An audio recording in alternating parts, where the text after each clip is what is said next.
samahan.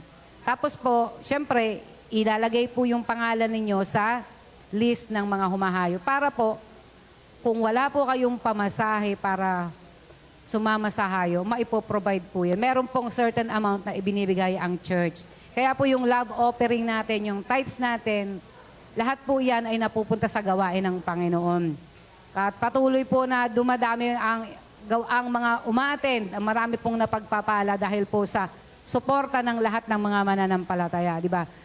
Kung po tayo hindi tayo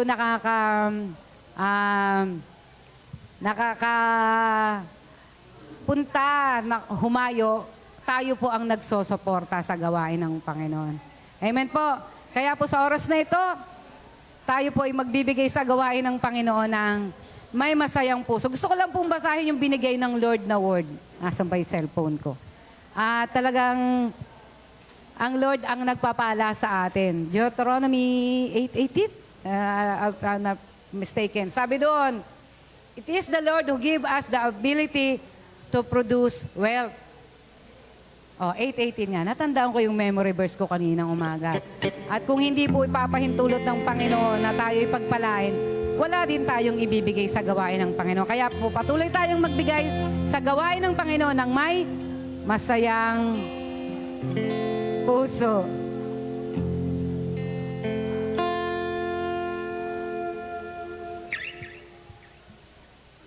Mic test. Test. Praise the Lord. Hallelujah.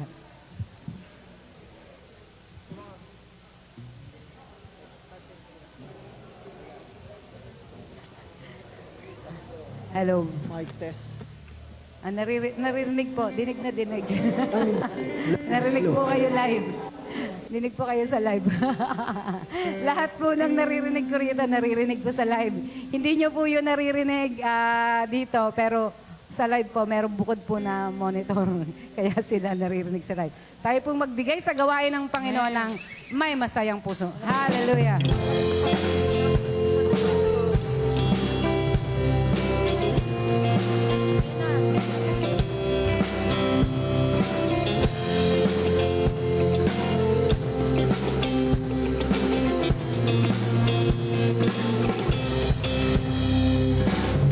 I come before you today, and there's just one thing that I want to say.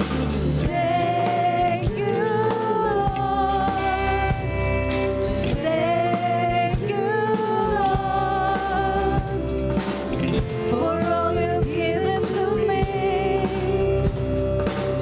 for all the blessings that I can see. Thank you, Lord. Thank you, Lord. With a grateful heart, with a grateful heart, with a song of praise, with a righteous heart, I'll bless your name. Thank you, Lord. I just want to thank you, Lord. Thank you, Lord. I just want to thank you,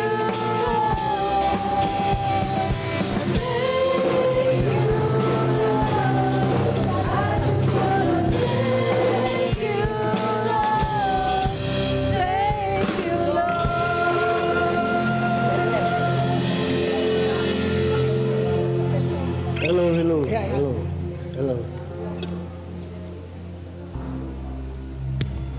Praise. Hallelujah, Jesus. Hallelujah. Lord, pinupuri ka namin, pinasasalamatan sa mga oras na ito, God. Salamat po sa mga biyayang ito. Salamat sa mga salaping ito, Panginoon.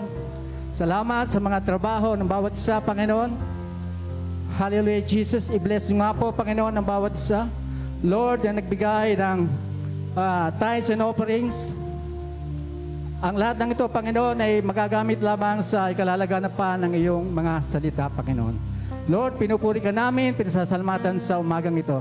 Salamat po sa mga biyaya. At Lord, ibabalik nyo nga po ito, siksik-liklik, nag-uumapaw sa bawat isa, Panginoon. Salamat po in Jesus' name. Amen.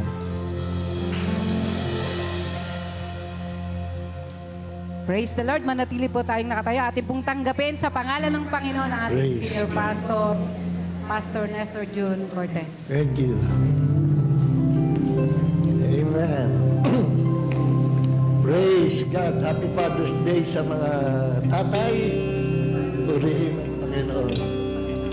Oh, thank you. Papatayin ko nito. Paalala ko pag nakalimutan ko.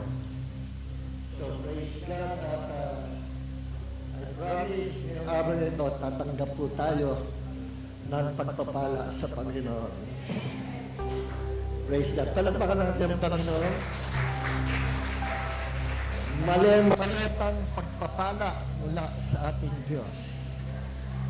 Kaya po ito. Sabihin niyo sa iyong katabi, kapatid, tatanggap ka ng pagpapala sa Panginoon.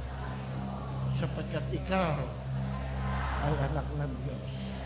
Sa kabila naman, sabihin mo, kapatid, tumanggap ka na ba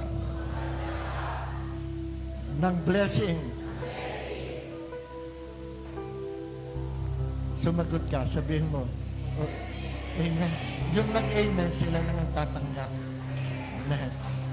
Sa kabila naman, sabihin mo, kapatid, nakikita ko sa iyong mga mata na ikaw ay mukhang sabihin nyo,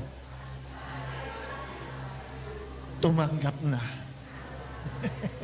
Bakit natin, Panginoon? Hindi na ito. Hindi na raw kailangan. So, purihin ang Panginoon. With another, I sing praises to your name. Mukhang maganda itong ating bagong microphone.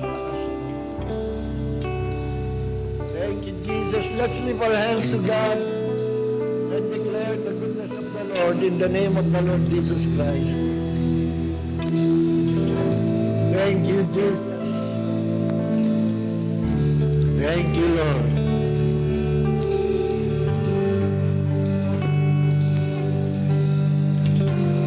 I sing praises to your name.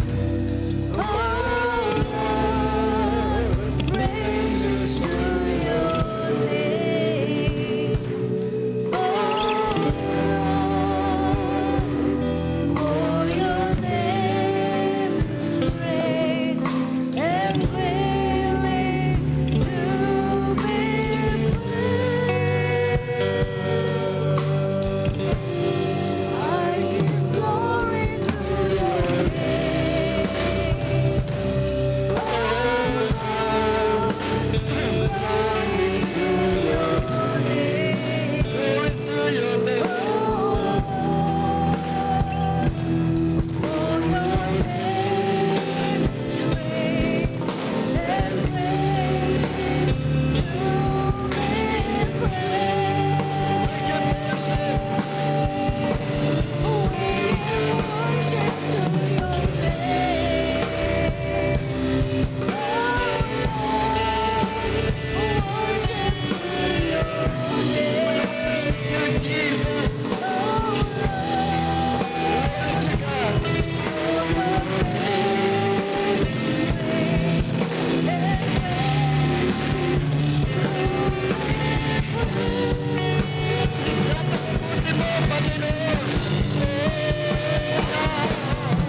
po salamat ang panahon sa pag-ibig na binuhos mo sa bawat isa sa amin.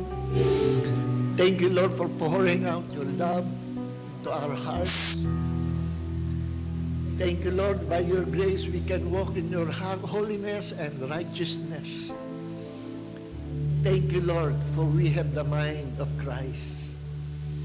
Sa umagang ito, let us all be refreshed with the fresh anointing of wisdom and revelations, Panginoon. And our hearts will be filled with the life of God coming from your word. For your word is alive, your word is full of life. Salamat, Panginoon. Thank you, Holy Spirit, our teacher. And all glory belongs to our Lord God, the Savior, Jesus Christ. Thank you, Father God. Amen. Makakapula po tayo lahat.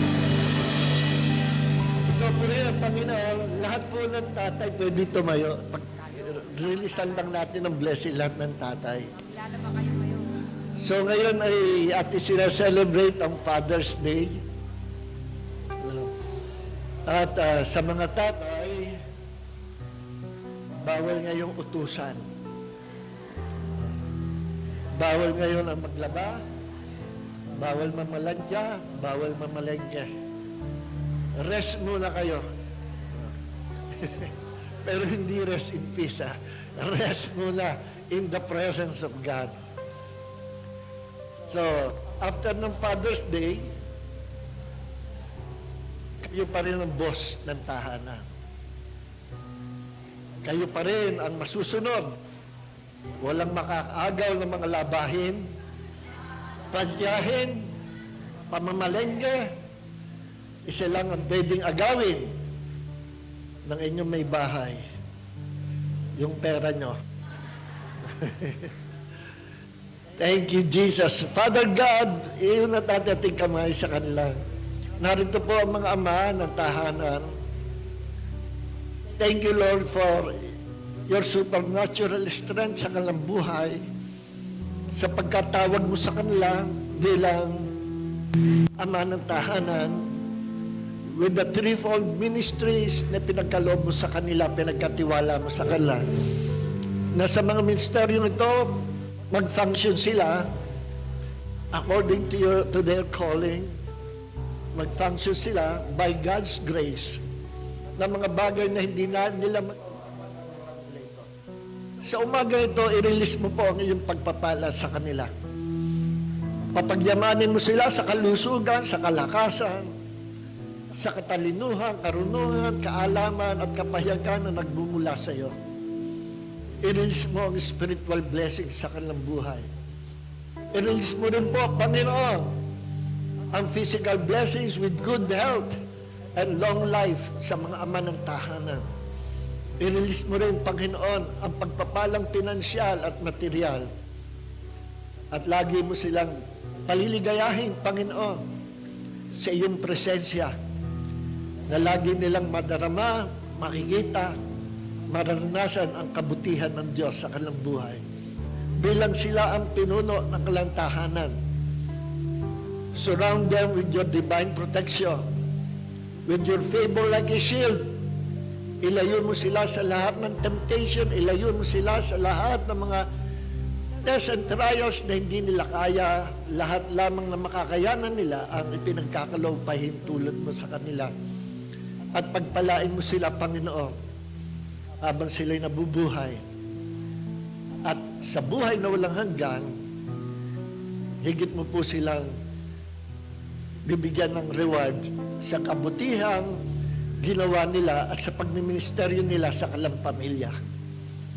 Thank you, Father God, for releasing blessings upon their lives at ganun din sa bawat isang pamilya nila. In the name of the Lord Jesus Christ. Amen and amen. Makakaupo na po tayo lang. So, purihin ang Panginoon. Supposedly, ang topic natin, part 3 ng The Mind of Christ. And under the mind of Christ, yung paksa na how we can progressively develop the mind of Christ. No? Pero dahil ngayon ay special day sa mga tatay, At bawal nga maglaba ngayon, bawal mamalansya. Parangalan natin at i-celebrate natin ang kabutihan ng Diyos sa mga tatay, sa mga ama ng tahanan. Kaya magpo-focus muna ako sa message para sa mga ama ng tahanan. Okay, are you ready, mga macho men of the Lord? Bakit mga babae lang yung nag-aim? Sabi ko, mga kalaki, are you ready, mga macho men of the Lord? Yun, parang malungkot kayo. Parang lahat ng pera nyo, nakuha ni Mrs. Parang gano'n ang dating. Kayo ba'y natutuwa na kayo mayroong pamilya? O lalong nalagas yata. Nakikidalamhati ako sa inyo, mga ama. Sinong gustong mga tatay na tumanggap ng pagpapala sa Panginoon? Yun, pagpapala, ang lakas, ano? At mas malakas pa siguro. Sinong gusto tumanggap ng pagpapala sa Panginoon? Bulto-bultong maleta na pagpapala. Amen. Pero hindi yung maleta na kontrobersyal, ano? So, purihin ng Panginoon. You will receive abundant blessings from the kingdom of God. As you function, as you ministers to your household, through this threefold calling and anointing, God will continue to bless your family. Okay. Are you ready? Meron pong tatlong threefold ministries ang mga tatay sa pamilya. No? So, kahit ito, message para sa mga tatay, message din ito sa mga kababaihan at para sa lahat. Buti yung alam natin to. Ano? So, merong tatlong ministries ang mga anak, ang mga ama. Kaya ang title na to, The Three Ministries of the Father. No? The Three Ministries of the Father. Ibig sabihin of the Father, kayo yun, sa loob ng tahanan, kayong Father, meron kayong tatlong ministries, calling, anointing, sa inyong pamilya, sa inyong tahanan, as the Father of your family. No? Doon lang sa loob ng inyong pamilya, gagamitin itong three ministries na ito. Exclusive for your family. Yung ministries nyo sa labas, iba naman yun. So dito tayo magpo-focus sa family. No? Ano-ano itong tatlong ministeryo ng isang ama sa loob ng kanyang pamilya. Kasi pag ang ama ay mag-function according to his calling under these three ministries, talagang walang duda, God will pour out His blessings sa inyong pamilya. Kasi tatama kayo doon sa kalooban ng Panginoon. And God will bless your children, your wife, your children's children, hanggang sa kaapu-apuhan. Sapagkat kayo ay sumunod, no, nag-function kayo sa calling na ito, sa tatlong ministeryo na ito. So basahin natin ang Ephesians chapter 5, verse 22 hanggang 25. Wives, subject yourselves to your own husband, as to the Lord. For the husband is the head of the wife, as Christ also is the head of the church, he himself being the Savior of the body. But as the church is subject to Christ, so also the wives ought to be to their husbands in everything. Husbands, love your wives, just as Christ also loved the church and gave himself for her. Dito, inihalintulad ang relationship, ang pagmamahalan, pagrerespetuhan ng mag-asawa, ng husband and wife. Inihalintulad ito sa relationship ni Jesus sa church. Ang church ay tinatawag na the body of Christ. Ang church ay tinatawag na people of God, holy nation of God, God's peculiar people. Ang church ay tinatawag na the bride of Christ. Ang church tinatawag na bride of Christ. No? So, yung relationship nito, kung paano sinasabi, kung paano minahal ng Panginoong Yesus ang kanyang bride, no? Ganon din naman, dapat ang ama ng tahanan mahalin ang kanyang asawa. No? Mahalin. At sabi pa rito, the husband is the head of the wife. Sinabi rin sa ilang talata sa Biblia that the husband is the head of the wife and the head of the wife is Christ. No, sa Galatia sinabi yun. Sa pamilya, ang pangulo ng asawang babae ay ang lalaki, ang kanyang husband. Yun yung samaha relationship sa pamilya. At sinabi sa Galatians na ang pangulo naman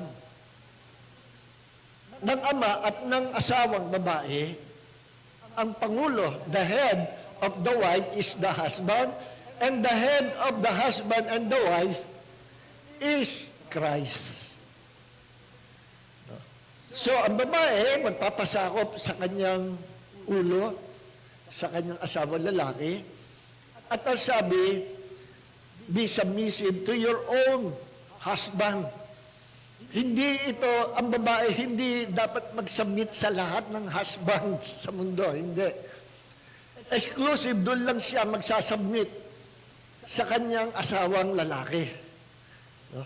Pagdating sa labas, pag pinag-usapan yung lalaki at babae, sa harapan ng Diyos, both are equal. And both, lahat pareho, may equal rights sa kaharian ng Panginoon. Hindi pwedeng mas mataas ang lalaki sa babae sa panglipunan. Both must be equal. Kaya nga yung mga bansa na hindi napapasok pa ng Christianity, nado-dominate yung mga kababaihan ng asawa nilang lalaki. No? Ngayon, pag napasok na ng Christianity ang bansa na may kultura na ang babae ay sobrang baba at alipin ng lalaking asawa, nababago, nagiging equal sila. No? Sa harapan ng Diyos kasi ang pangulo o ang head ng husband and wife is Christ.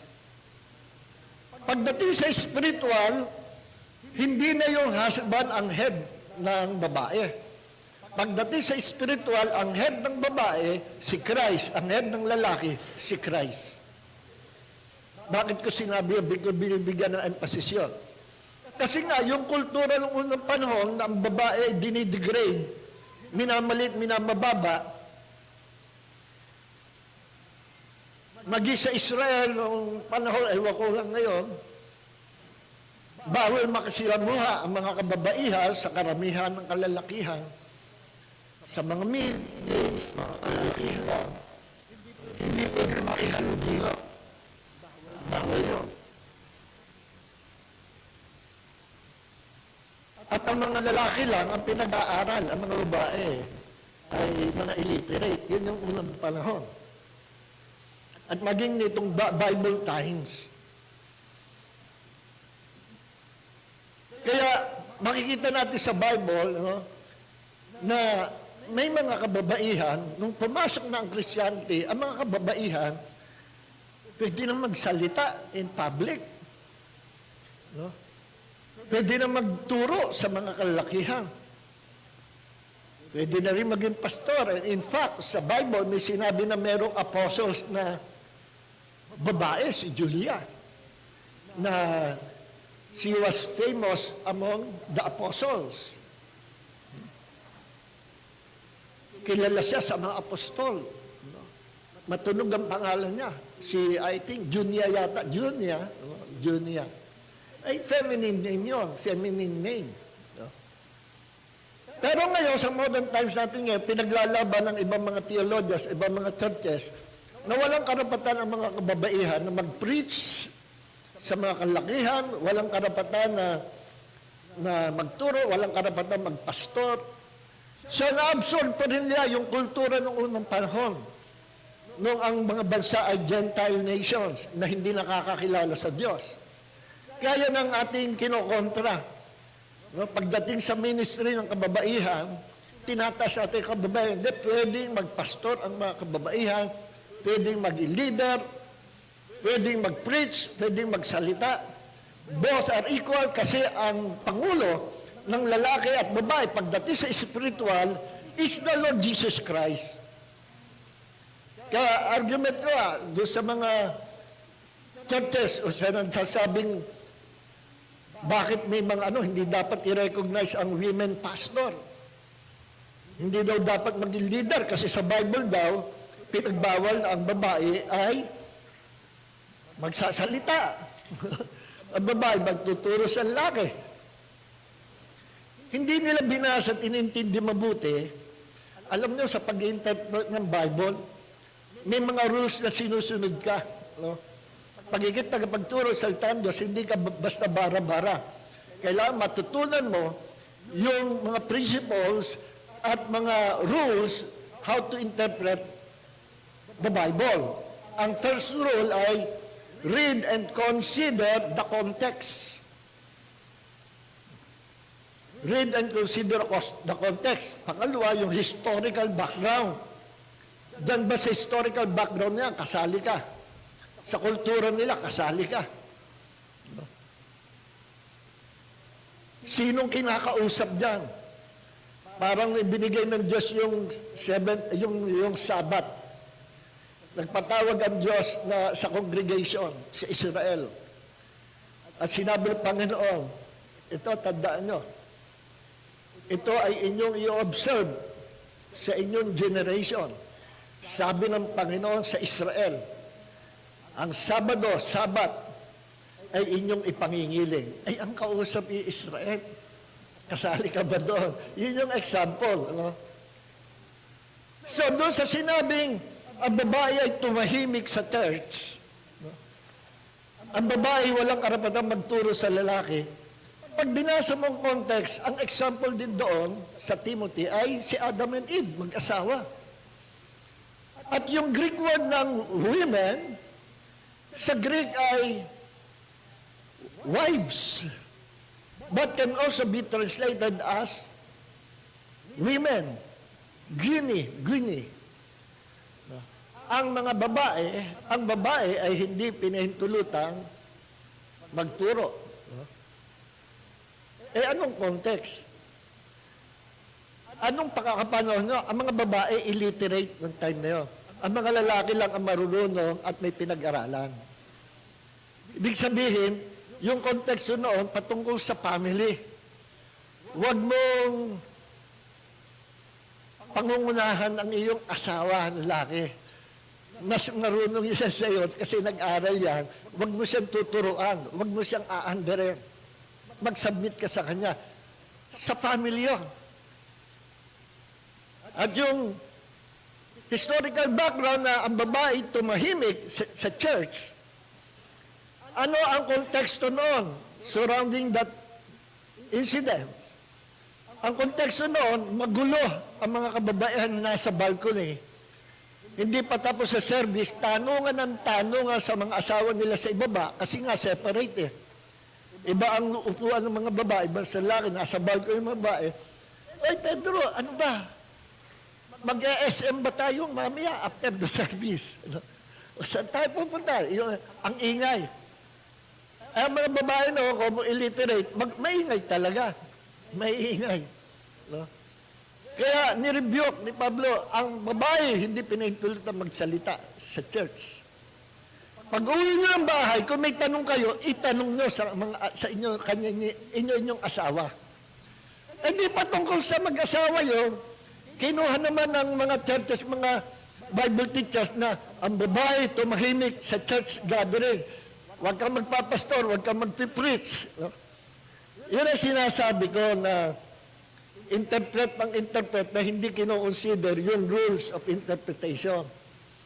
Kaya nga merong batas para magkaroon ng orderliness. Once na sinira mo yung batas, magkakagulo. Kaya ang kakagulo sa ating bansa yung mga nakaupo, hindi kino-consider yung batas ng konstitusyon. nilalabag nila.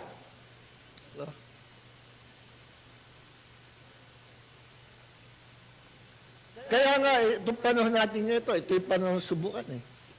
Pang tunay na Kristiyano, pag idinarang mo sa apoy, lalabas ang tunay na pagkatao. Pag dinarang mo sa apoy, yung tunay na kulay, lalabas. Minsan nakakover, kulay red. Yung pala, kulay gray. Nung natunaw yung color, lumabas yung original na color, naging gray. Ito yung panahon na anumang mangyari, kailangan determinado tayo kung anong totoo, doon tayo tumayo. Kung ano sinasabi ng Biblia, doon tayo tatayo. At sa family, sinasabi sa Biblia, wives, submit yourself to your husband. Bakit? And husband, love your wives. Balanse. Ang babae, magsasubmit sa husband, pero wag mong aabusuhin. Irirespeto mo. Ano? Nandun ang blessing ng Panginoon, yung respect sa family. Nagsasubmit sa husband, pero yung husband, wag aabusuhin. Mamahalin niya yung kanyang asawang babae. At yun yung pundasyon, pinakapundasyon ng teaching na ito. Yung maayos, may orderliness sa pamilya.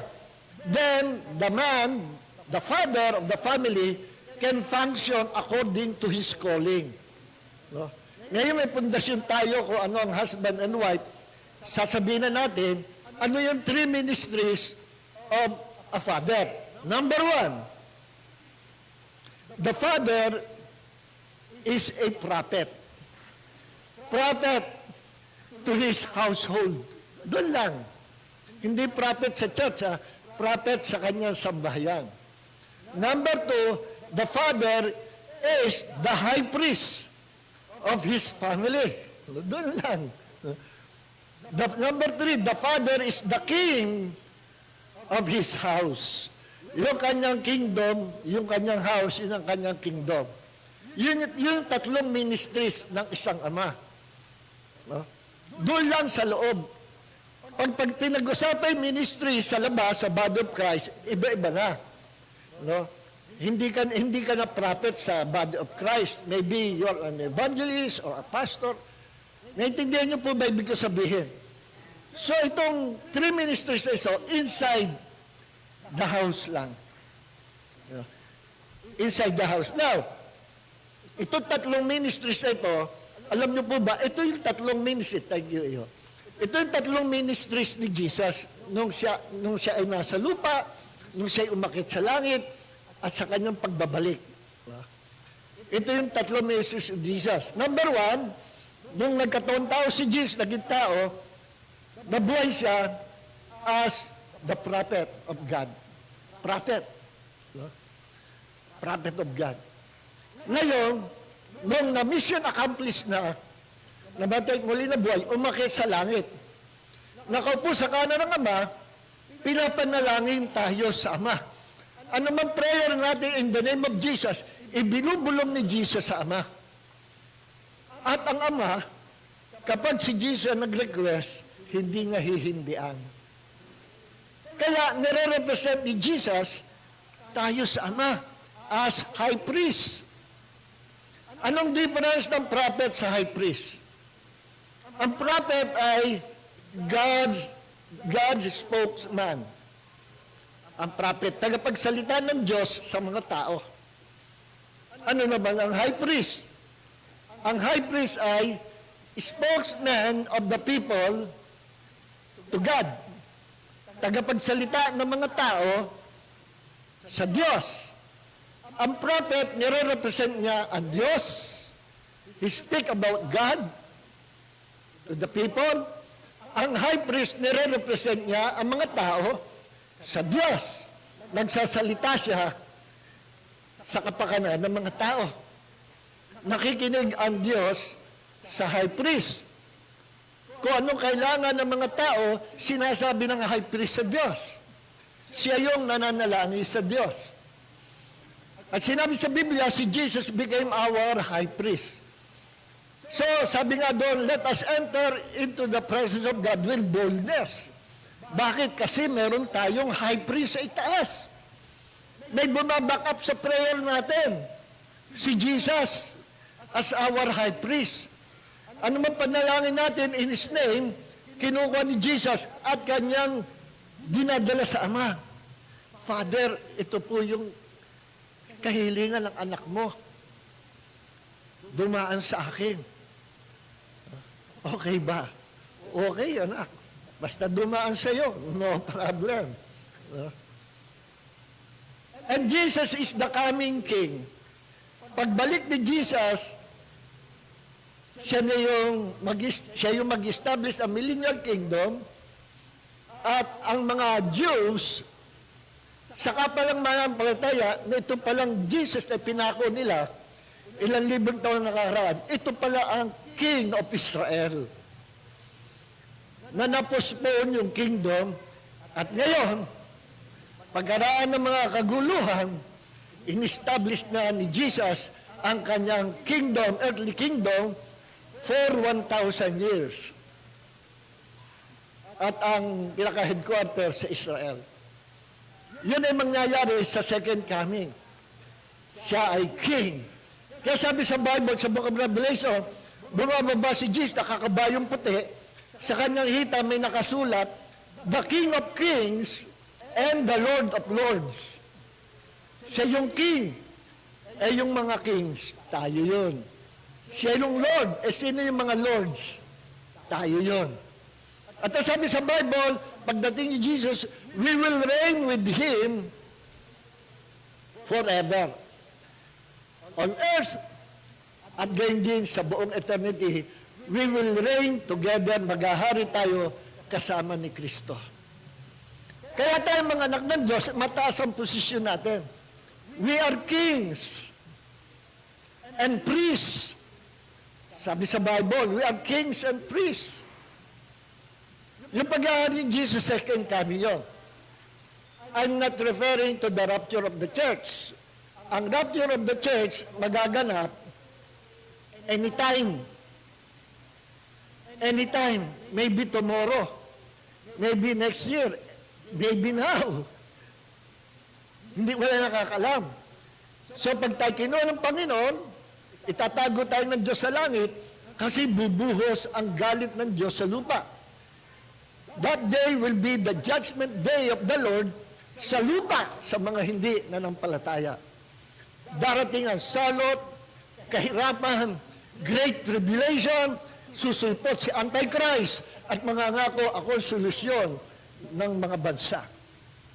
At ang mga king, sa mga leaders, sa mga president ay magsasabit kay Antichrist. Ang mga Diyos naman, mapagkakamalan nila si Antichrist, ang Messiah na hinihintay nila. They will be deceived. Then magkakaroon kagulo, after 7 years tribulation, bago mawasak ang mundo, because of World War III, bababa si Jesus para pigilan ang digmaan. To establish His millennial kingdom for 1,000 years. Sa time na yon, itatanikalaan si Satanas, mga demonyo sa bottomless pit. Paralyze sila doon. Tatapusin ang 1,000 years. Then doon na magkakaroon ng katapusan ng mundo. To make the long story short, ang mundo natin masusunog. Kasi ang Israel aatakihin ng mga bansa. Tutuksuhin na naman ni Satanas at pinakawalan after 1,000 years. At bababa ang apoy from heaven at ang mundo ay masusunog. At ang Panginoon lilikha ng bagong new heaven and new earth. Sa new earth, tayong lahat titira. Kaya mapalad kayo, mga kapatid, meron tayong new earth na titirhan sa future. Amen. Papiliin ko kayo, anong mahal nyo? Yung buhay na ito, buhay na darating. Sino nagmamahal sa buhay na darating? Tas ang kamay. Sabi amen. Sino may gusto ng blessing or cursing? Sino may gusto ng, anong pipiliin nyo? Blessing or curse? Blessing. Maleta o buhay na walang hanggan? Baka meron nagkamali pa rito.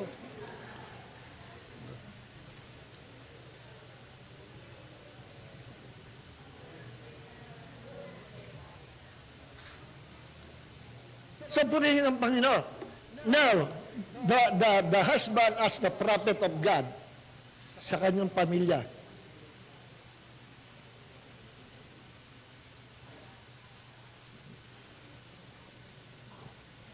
Okay. So, basahin natin ito. Ang mga ama, ang tahanan ay prophet sa kanyang pamilya. Anong prophet? Sasalitain niya ang salita ng Diyos. Deuteronomy chapter 6, verse 6 and hanggang 7. These words which I am commanding you today shall be on your heart, and you shall repeat them diligently to your sons, and speak to them when you sit in your house, when you walk on the road, when you lie down, and when you get up. Bilang ama ng tahanan, dapat maging tagapanguna kayo, and as a prophet of God, nasalitain nyo, salita ng Diyos, ituro sa mga anak, ituro sa pamilya. Habang nagpapahinga, habang naglalakad, at habang papatulog na. Saan man kayo naroon, anytime, anywhere, any place, ibig sabihin, huwag niyong kalilimutan na salitain ang salita ng Panginoon sa inyong mga anak, sa inyong mga apo. Because you are the prophet of your own house. Amen. Okay, number 2. Bilisan natin. Father is a high priest. Kayo ay tagapanalangin ng inyong pamilya. No? Kaya na karamihan, napansin ko, mas mapanalangin na ng mga babae kaysa mga lalaki. Pero, ganun pa man, ito nga sinasabi ko, dapat nangunguna ang mga kalalakihan sa tahanan sa pananalangin. Because you, mga fathers, kayo ay high priest sa inyong tahanan, sa inyong pamilya. No? So, Ephesians chapter 1, verse 15 hanggang 19. Ito yung ipapanalangin nyo para sa inyong pamilya. Ephesians chapter 1, verse 15 hanggang 19. For this reason, I too, sabi ni Paul, having heard of the faith of the Lord Jesus, which exists among you and your love for all the saints, do not cease giving thanks for you, while making mention you in my prayers. Do not, fathers, mga high priests, do not stop praying for your family.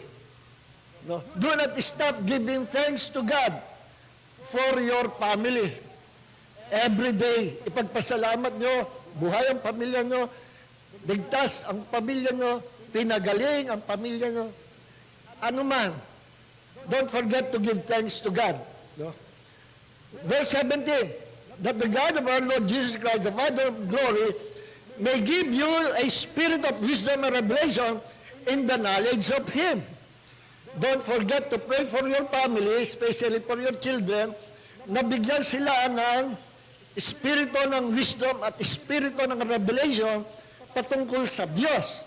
Turuan sila, ipanalangin na sila ay magkaroon ng takot, fear of the Lord, para sila sa kanyang paglakit at pagtanda ay i-bless sila ng Panginoon. Pray for your children, pray for your family, na bigyan sila ng Diyos ng spirit of wisdom and revelation. Verse 18, I pray that the eyes of your heart may be enlightened, so that you will know the hope of His calling, what are the riches of the glory of His inheritance in the saints. Ipanalangin ng buong sambayan na patuloy ng maliwanagan ng katotohanan ng salita ng Diyos. No? Mabuksan lagi ang kanilang mga mata sa liwanag. Kasi maraming pamilya, no? Ang mga ama, pastor, nakita ko ito sa Amerika, ang mga anak sa libutan. Meron akong naging kakilala, kaibigan doon, may edad na rin siya. Sabi niya, siya ay anak ng pastor. No? Anak siya ng pastor, pero siya ay drug dealer. At yung pakikipag-deal niya sa mga tao, dinadala niya sa basement ng kanilang church, at doon sila nagbebentahan ng mga drugs sa ilalim ng church. Habang nagpipreach yung tatay niya ng salita ng Diyos. Ang daming ganyan, lalo na sa Amerika. Meron ako nakakilalang pastor doon. No? Respetado talaga siya. Mabait naman. Pero napansin ko, lumabas yung kanyang anak na lalaki at babae, dalaga at binata, nakita ko may espiritu ng sanlibutan. Sabi ko, something is wrong with these children.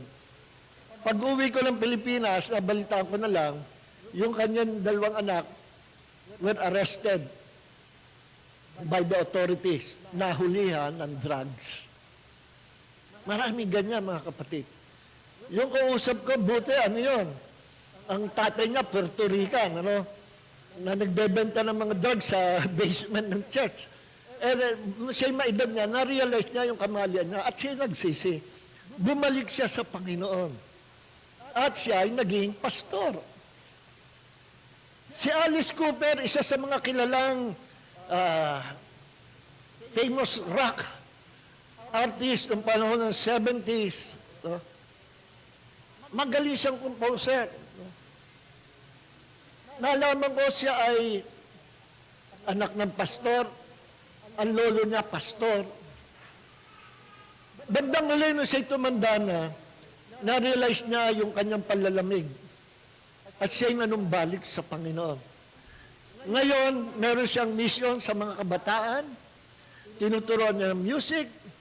Pinapakilala niya ang Panginoon sa public. Nagtetestify siya about the goodness of the Lord. Siya si Alice Cooper. Makikita niya sa YouTube. May mga testimonies siya doon. Mahusay na composer. No? Pag nag-compose siya ng rock, naingay, no? Pero pag nag-compose siya ng matino about love song, ay napakaganda. No?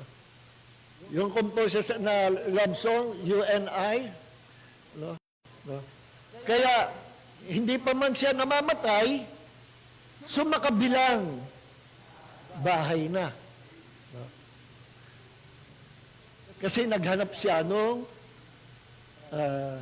iba. Kasi nga, lagi siyang inaaway. No? Ang mga kababayan kasi, by nature, expert yan. No? Sa pagsasalita. At maging sa teachings, ang mga kababayan, expert. Kaya mga babae, pag naging teacher sa body of Christ, magagaling. No? Kasi 40 nila yung magsalita. Kaya pag napasobra at ginamit yung pagsalita sa asawa lalaki, minsan naririndi. No? Naririndi. Parang yung isang ibon na mayna. Alam niyo yung mayna na ibon? Yung nagsasalita, bawal yun eh. Gusto ko sa magkaroon gano'ng ibon. Nagsasalita, nagagaya niya ang boses ng tao.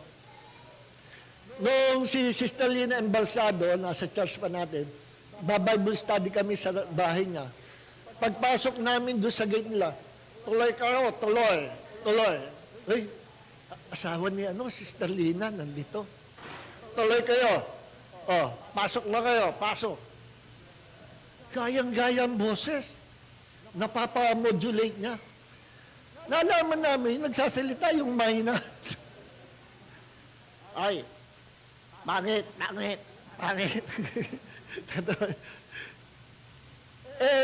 Natuturuan pala yun. Kung ano yung narinig niya, yun yung sasabihin niya. Mayroong pangyayari, true story to, ginawa nung amo ng mayna, sa kagustuhan niya marami matutunan, papasok sa trabaho, naglagay ng transistor radio. At inilagay niya doon sa cage ng mayna at nakinig yung mayna doon sa radyo na salita ng salita.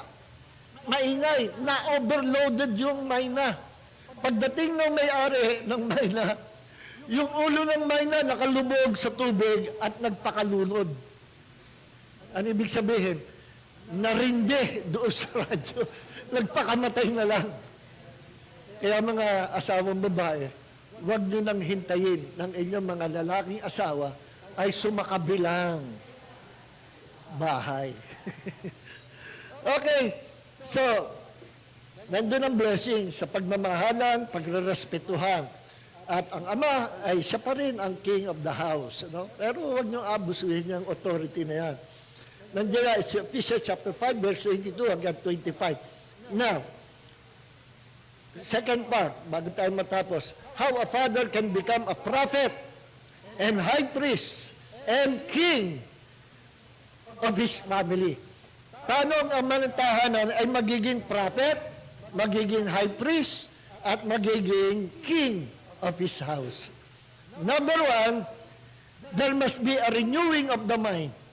The father of the house must develop the mind of Christ. Ay, yan yung pati pinag-aaralan. Next week, talakayin natin how to develop the mind of Christ. Ano, hindi na ako magpapahaba ngayon patungkol dyan.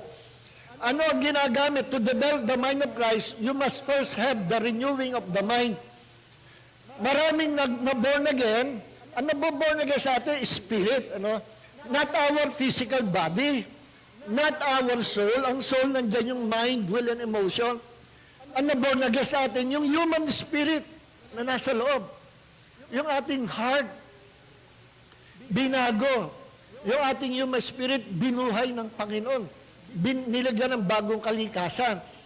Now, yun yung part ng Diyos to recreate our dead spirit. Yun ang bahagi ng Diyos. Now, merong bahagi ang tao.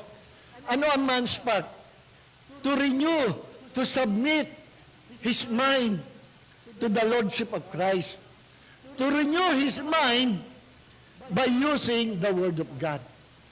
Kailangan mabagong pag-isip kasi kahit ikaw ay born again na, pag hindi na-renew na bagong pag-iisip mo, wala kang pag-iisip ni Kristo, you will not grow up spiritually. Magiging bansot ka. Kaya may mga Kristiyano, tagal ng Kristiyano, iba ang ugali. Minsan, masama ugali. Minsan, nabubuhay pa rin sa laman. Bakit? Kasi ang problem, hindi niya na-renew ang kanyang isip. Old thinking pa rin. Lumang pag-iisip. Meron pa rin siyang devil's mind. Kailangan mapalitan ng mind of Christ. And we all have received the mind of Christ. Ang kailangan lang, ma-develop. No? Ma-develop natin yung pag-iisip ni Kristo. Pag hindi na-develop, luma pa rin yung pag-iisip natin. At ang spiritual growth, nangyayari yan kapag nabago ang pag-iisip ng tao. Pag hindi nabago ang pag-iisip ng tao at wala siyang mind of Christ, bulok pa rin, magiging bulok ang kanyang pamumuhay. No? Kaya minsan maraming ganyan. No? Hindi lumagulago.